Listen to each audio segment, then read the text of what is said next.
Hello there.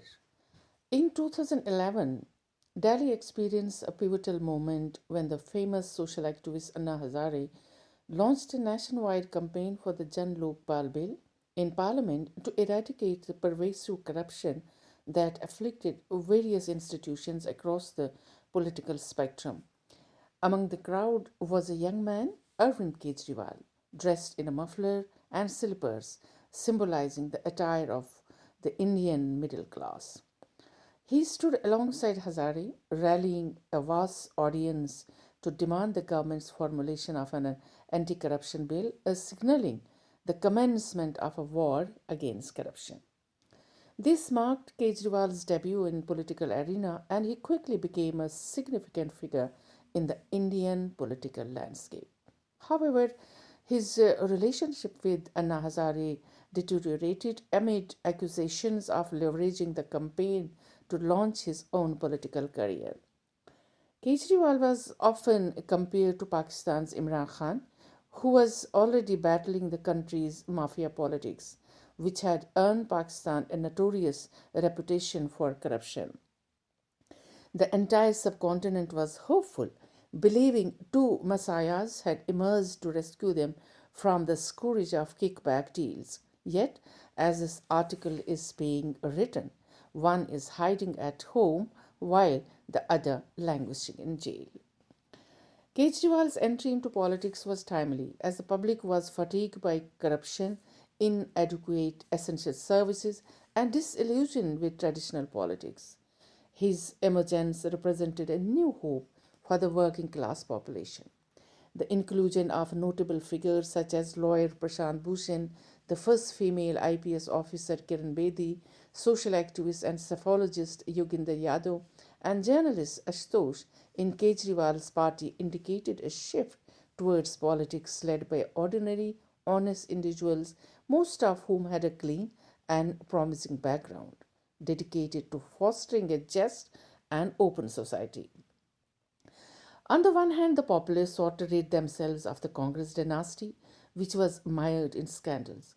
At the same time, on the other, the rise of the Hindu fundamentalist party BJP posed a challenge to the nation's secular fabric. Instead of addressing the issues faced by the ordinary person, a religious awakening took center stage in a political discourse, threatening the foundational principles of the Indian Constitution. The fears of minorities were dismissed by the secular Congress party, creating a demand for a new alternative to balance the power dynamics. Kejriwal's party, AAP, achieved its first breakthrough in 2015, winning an impressive 67 out of 70 seats in the Delhi Assembly elections, a feat repeated in 2020. This momentum extended beyond Delhi, impacting Punjab, where Congress and BJP suffered significant losses. AAP also made inroads in Gujarat and Goa, garnering a vote share that led to its recognition as a national party. Encouraged by these results, AAP expanded its influence across India, reaching remote eastern regions. As AAP grew, regional political parties recognized the potential threat to their existence. However, they soon united to maintain camaraderie and avoid encroaching on each other's territories. The challenger was poised to disrupt the dominance of the two major political parties in the capital. Political analysts speculated that AAP was not only replacing Congress but also had the potential to challenge Prime Minister Modi's governance and diminish his party's influence. This raised genuine concern within BJP circles, prompting them to strategize counterattacks. Kejriwal's anti corruption campaign resonated with the electorate, particularly as Congress faced severe backlash over corruption scandals. As AAP gained a substantial majority in Delhi and Punjab, key states in northern India, Kejriwal's political star appeared to rise, making AAP seem unstoppable. However, once in power, Kejriwal seemingly abandoned the Jan Lokpal bill. This issue had propelled him into politics, leaving voters and co workers surprised by the lack of mention. His initial allies began to depart, and some party members accused him of adopting a feudal leadership style. Promises were overlooked, transparency diminished, and Kejriwal became embroiled in liquor scandal, shocking the middle class in Delhi. Situation further deteriorated with the outbreak of riots in Delhi, which shattered the secular fabric of the metropolitan capital.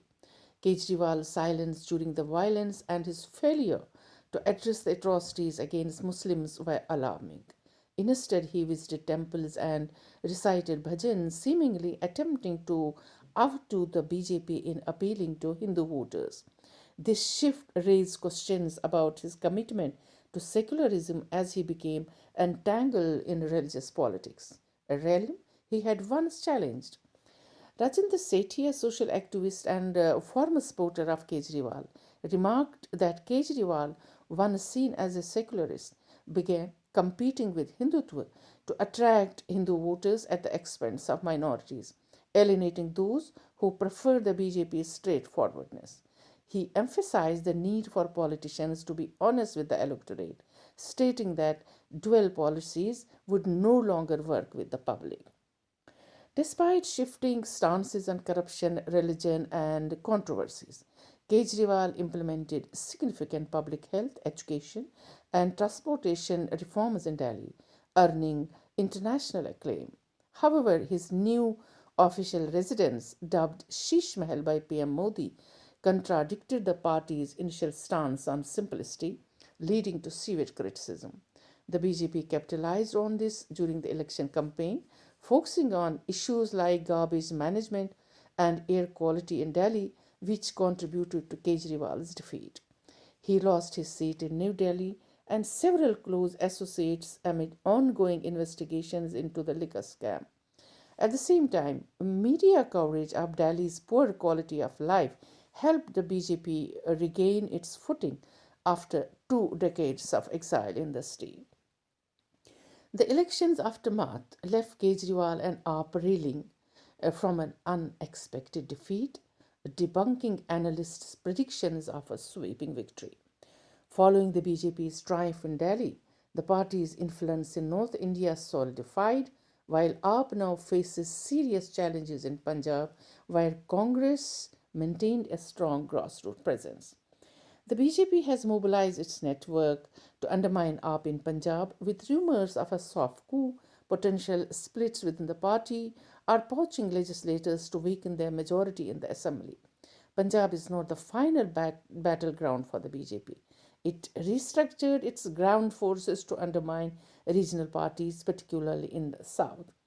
Internal strife within the Trinamool Congress in West Bengal and other regional parties in South India intensified after the Delhi elections, prompting discussions on strategies to counter Hindutva influence.